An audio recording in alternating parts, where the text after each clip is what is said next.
Entonces Moisés y el pueblo de Israel entonaron el siguiente cántico al Señor. Cantaré al Señor porque ha triunfado gloriosamente. Arrojó al mar al caballo y al jinete. El Señor es mi fuerza y mi canción. Él me ha dado la victoria. Él es mi Dios y lo alabaré. Es el Dios de mi Padre y lo exaltaré. El Señor es un guerrero.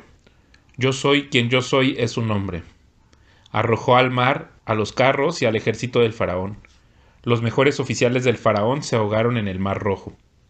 Las aguas profundas brotaron con fuerza y los cubrieron. Como piedras se hundieron hasta el fondo.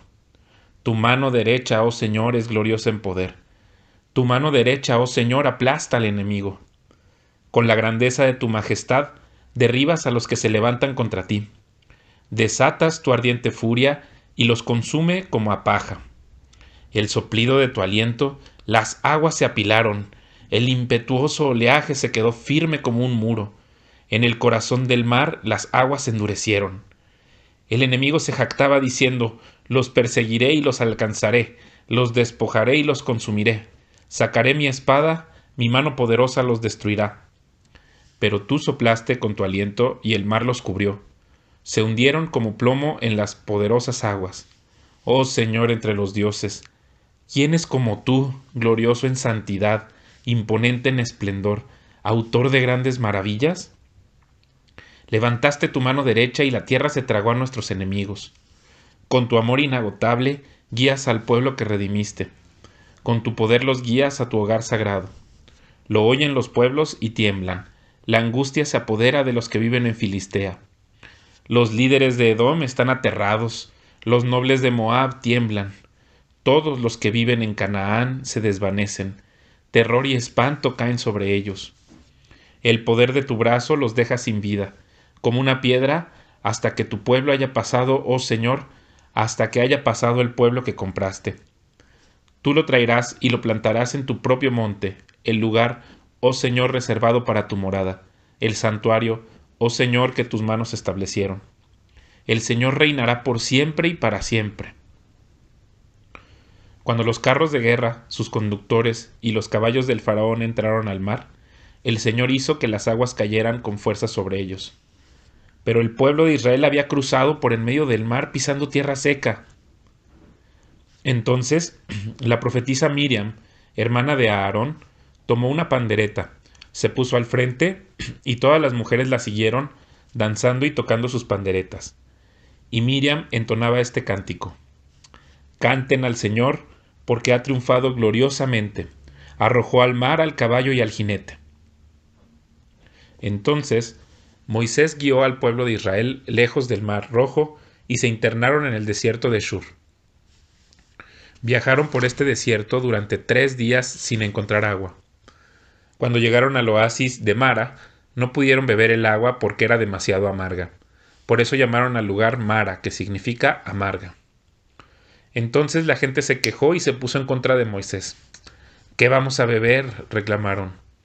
Así que Moisés clamó al Señor por ayuda, y él le mostró un trozo de madera. Moisés echó la madera al agua y el agua se volvió potable. Fue allí, en Mara, donde el Señor estableció el siguiente decreto como una norma para probar la fidelidad del pueblo. Les dijo: si ustedes escuchan atentamente la voz del Señor su Dios y hacen lo que es correcto ante sus ojos, obedeciendo sus mandatos y cumpliendo todos sus decretos, entonces no les enviaré ninguna de las enfermedades que envié a los egipcios, porque yo soy el Señor quien los sana. Después de salir de Mara, los israelitas viajaron hasta el oasis de Elim, donde encontraron 12 manantiales y 70 palmeras, y acamparon allí junto a las aguas. Después, toda la comunidad de Israel partió de Elim y viajó al desierto de Sin, ubicado entre Elim y el monte Sinaí. Llegaron el día 15 del segundo mes, un mes después de salir de la tierra de Egipto. Ahí también toda la comunidad de Israel se quejó de Moisés y Aarón. Si tan solo el Señor nos hubiera matado en Egipto, protestaban. Allá nos sentábamos junto a las ollas llenas de carne y comíamos todo el pan que se nos antojaba. Pero ahora tú nos has traído a este desierto para matarnos de hambre. Entonces el Señor le dijo a Moisés: Mira, Haré llover alimento del cielo para ustedes. Cada día la gente podrá salir a recoger todo el alimento necesario para ese día. Con esto los pondré a prueba, para ver si siguen o no mis instrucciones. El sexto día juntarán el alimento, y cuando preparen la comida habrá el doble de lo normal. Entonces Moisés y Aarón dijeron a todos los israelitas: Antes de anochecer, sabrán que fue el Señor quien los sacó de la tierra de Egipto. Por la mañana verán la gloria del Señor, porque Él oyó las quejas de ustedes, que son contra Él y no contra nosotros. ¿Qué hemos hecho para que ustedes se quejen de nosotros? Luego Moisés añadió: El Señor les dará de comer carne por la tarde y los saciará con pan por la mañana, porque Él oyó todas sus quejas contra Él. ¿Qué hemos hecho nosotros? Así es, las quejas de ustedes son contra el Señor, no contra nosotros. Después Moisés le dijo a Aarón: Anuncia lo siguiente a toda la comunidad de Israel: preséntense ante el Señor porque Él ha oído sus quejas. Mientras Aarón hablaba a toda la comunidad de Israel, miraron hacia el desierto y ahí pudieron ver la imponente gloria del Señor en la nube. Luego el Señor le dijo a Moisés: He oído las quejas de los israelitas. Ahora diles: por la tarde tendrán carne para comer y por la mañana tendrán todo el pan que deseen. Así ustedes sabrán que yo soy el Señor su Dios. Esa tarde llegó una cantidad enorme de codornices que cubrieron el campamento, y a la mañana siguiente los alrededores del campamento estaban húmedos de rocío. Cuando el rocío se evaporó, la superficie del desierto quedó cubierta por copos de una sustancia hojaldrada y fina como escarcha. Los israelitas quedaron perplejos al ver eso y se preguntaban unos a otros: ¿qué es esto? Porque no tenían idea de lo que era. Entonces Moisés les dijo: Este es el pan que el Señor les da para comer. Estas son las instrucciones del Señor. Cada grupo familiar juntará todo lo que necesite. Recojan 2 kilos por cada persona en su carpa. Así que los israelitas hicieron lo que se les dijo. Algunos recogieron mucho, otros solo un poco. Pero cuando lo midieron, cada uno tenía lo justo y necesario. A los que recogieron mucho no les sobraba, y a los que recogieron poco no les faltaba. Cada familia tuvo justo lo que necesitaba. Entonces Moisés les dijo: No guarden nada para el día siguiente. Sin embargo, algunos no hicieron caso y guardaron un poco hasta la mañana siguiente. Pero para entonces se había llenado de gusanos y apestaba, y Moisés se enojó mucho con ellos. Después de este incidente, cada familia recogía el alimento cada mañana conforme a su necesidad. Cuando el sol calentaba, los copos que no se habían recogido se derretían y desaparecían. El sexto día recogían el doble de lo habitual, es decir, 4 kilos por persona en lugar de 2.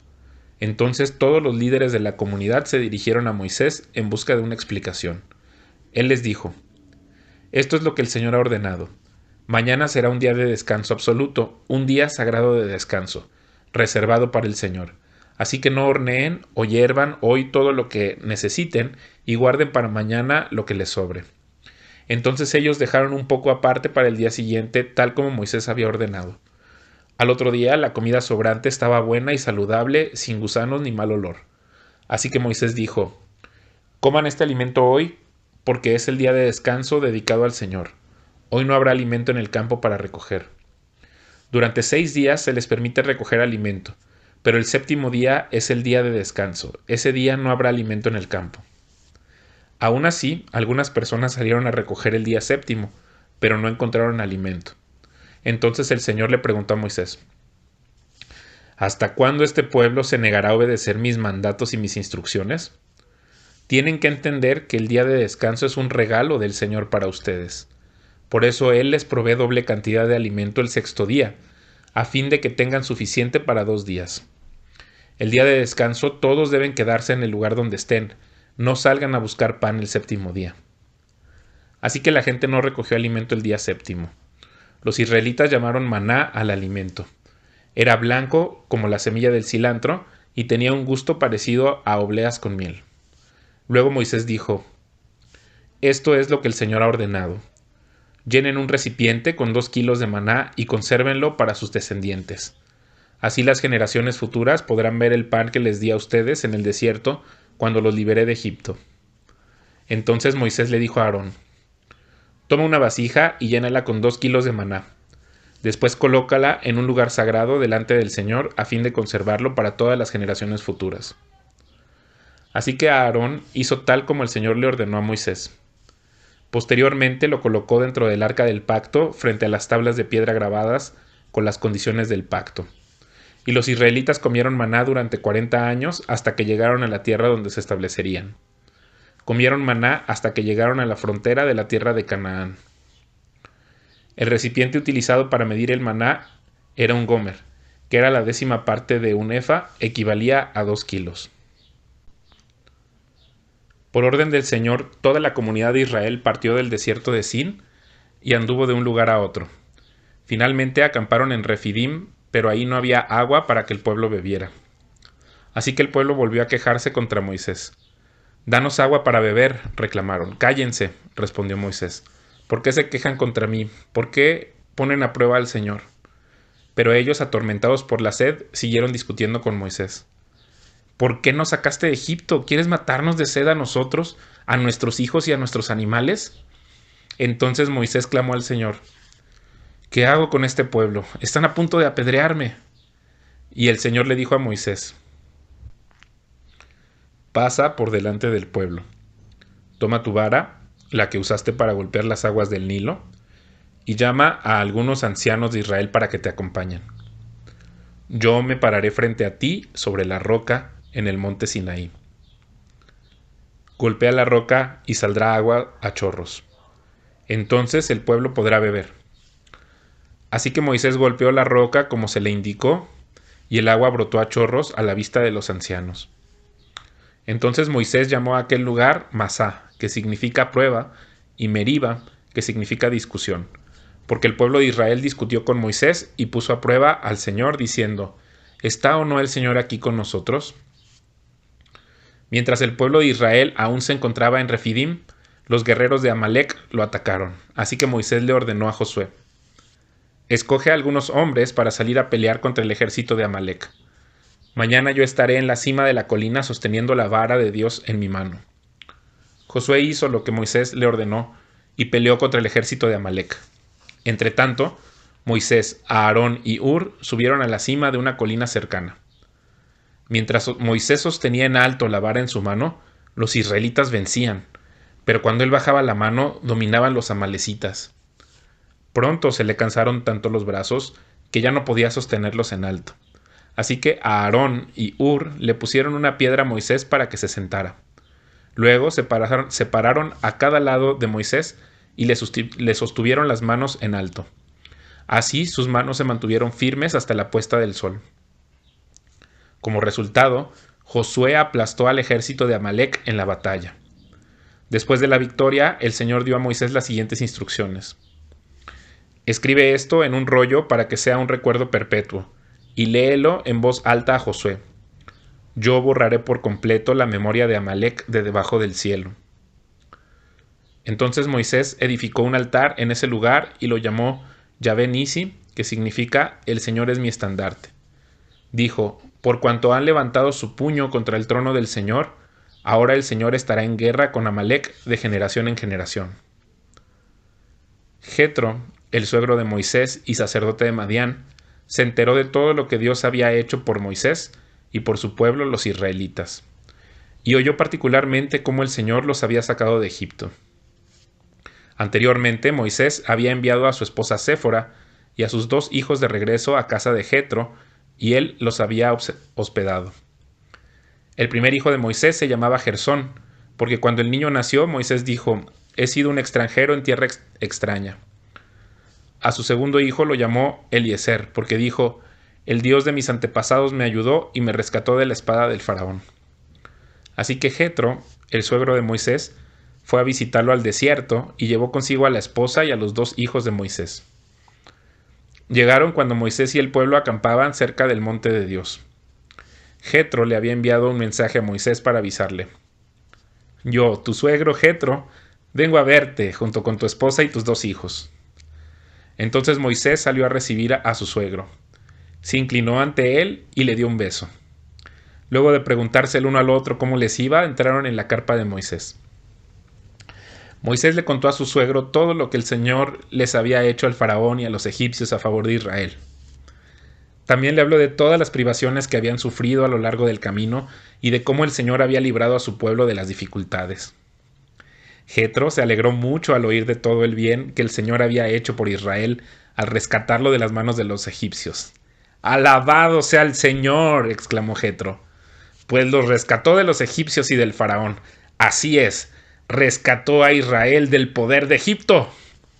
Ahora sé que el Señor es más grande que todos los demás dioses, porque rescató a su pueblo de la opresión de los egipcios arrogantes». Luego Jetro, el suegro de Moisés, presentó una ofrenda quemada y sacrificios ante Dios. Aarón y todos los ancianos de Israel lo acompañaron a comer lo que fue ofrecido en sacrificio en presencia de Dios.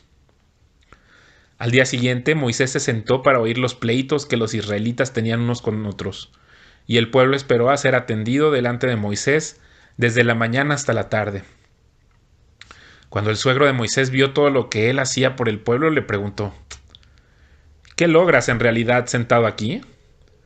¿Por qué te esfuerzas en hacer todo el trabajo tú solo, mientras que el pueblo está de pie a tu alrededor desde la mañana hasta la tarde?» Moisés contestó: «Porque el pueblo acude a mí en busca de resoluciones de parte de Dios. Cuando les surge un desacuerdo, ellos acuden a mí, y yo soy quien resuelve los casos entre los que están en conflicto. Mantengo al pueblo informado de los decretos de Dios y les transmito sus instrucciones». «No está bien lo que haces», exclamó el suegro de Moisés. «Así acabarás agotado y también se agotará el pueblo. Esta tarea es una carga demasiado pesada para una sola persona. Ahora escúchame y déjame darte un consejo y que Dios esté contigo. Tú debes seguir siendo el representante del pueblo ante Dios, presentándole los conflictos. Enséñales los decretos de Dios, transmíteles sus instrucciones, muéstrales cómo comportarse en la vida. Sin embargo, elige de entre todo el pueblo a algunos hombres con capacidad y honestidad, temerosos de Dios y que odien el soborno. Nombra a los jefes de grupos de 1000, de 100, de 50 y de 10 personas. Ellos tendrán que estar siempre disponibles para resolver los conflictos sencillos que surgen entre el pueblo, pero los casos más graves te los traerán a ti. Deja que los jefes juzguen los asuntos de menor importancia. Ellos te ayudarán a llevar la carga para que la tarea te resulte más fácil. Si sigues este consejo, y si Dios así te lo ordena, serás capaz de soportar las presiones, y la gente regresará a su casa en paz. Moisés escuchó el consejo de su suegro y siguió sus recomendaciones. Eligió hombres capaces de entre todo Israel y los nombró jefes del pueblo. Los puso a cargo de grupos de 1000, de 100, de 50 y de 10 personas. Estos hombres estaban siempre disponibles para resolver los conflictos sencillos de la gente. Los casos más graves los remitían a Moisés, pero ellos mismos se encargaban de los asuntos de menor importancia. Poco tiempo después, Moisés se despidió de su suegro, quien regresó a su propia tierra.